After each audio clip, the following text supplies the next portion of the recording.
siguro masaktan eh. Alam kong hindi si Calvin ang bangkay na natagpuan sa talon. At kinilibing ni Edgardo. Pineke mo ang DNA test. Tama ba ako? Oo!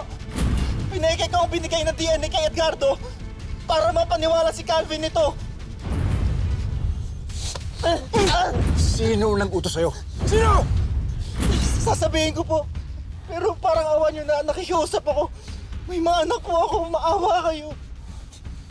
Anak ko rin si Calvin. At hahanapin ko siya kung nasaan man siya ngayon. Kaya sabihin mo sa akin kung sino nag-utos sa'yo na pekehin ang DNA test ng bangkay.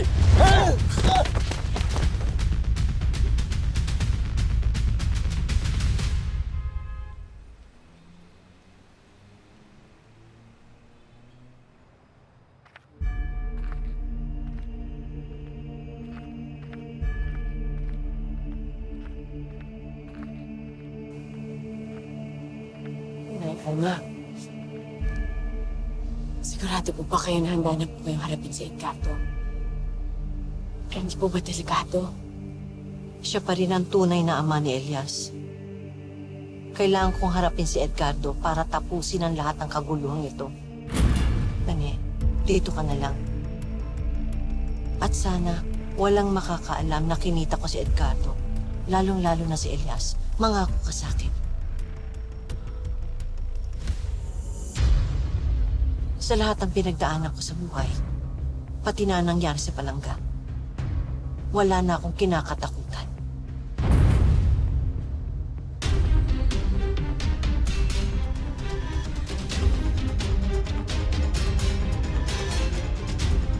Saan po tayo, ma'am? Kay Edgardo Magallanes. Wait lang po.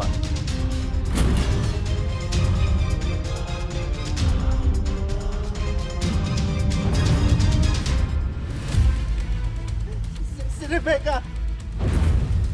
Si Rebecca Chen! Isa siyang mayaman at may impluwensyang negosyante. Nasaan na si Calvin ngayon? Nasa bahay na. Kumuha ako ng nurse at ng medical staff para alagaan siya. Alam mong sa ginawa mong yan, direkta mong kinakalaban si Edgardo Magallanes. Lalo na pag nalaman niya kinuha mo yung tunay niyang anak. Hindi niya malalaman na nangyari kay Calvin. Papaniwalain ko siyang patay na ang anak. Alam mo, mahal na mahal kita, Rebecca, pero ang plano mo, sa malaking kalokohan to. Naayos ko nang dapat ayusin. Nakausap ko ng lahat, pati ang morgue. Kaya nandito si Dr. Orlando. Siya ang pumeke sa DNA test na binigay kay Edgar. Nagpalit ang katawan ni Calvin sa bangkay na galing sa morgue. Yes po. Naibigay ko na ang napeking DNA test sa mga tauhan ni Edgardo. Sa pagkakaalam ko, ngayong araw ang libing. Napaniwala natin si Edgardo na si Calvin ang napulot nating bangkay sa may talon. Ako ang bahala sa iyo, Doc. Bayad na ang lahat ng utang. Pati sa kasi. Maraming salamat po, madam. Mauna na po ako. Sir.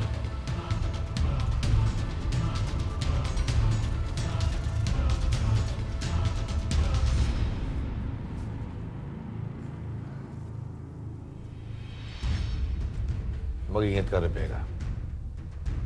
Ayokong mapahama ka. Ang importante, buhay si Calvin. Iniligtas ko siya. Utang niya ang buhay niya sa akin.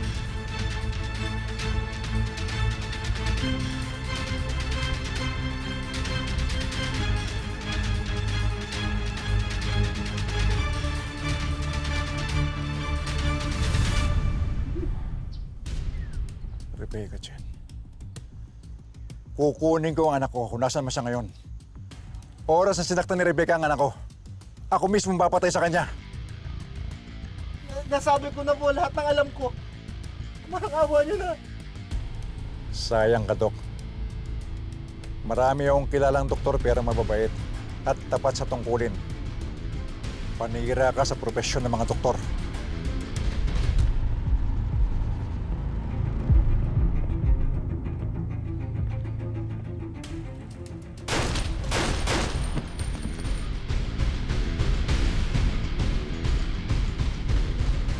Bahala na kayo dyan.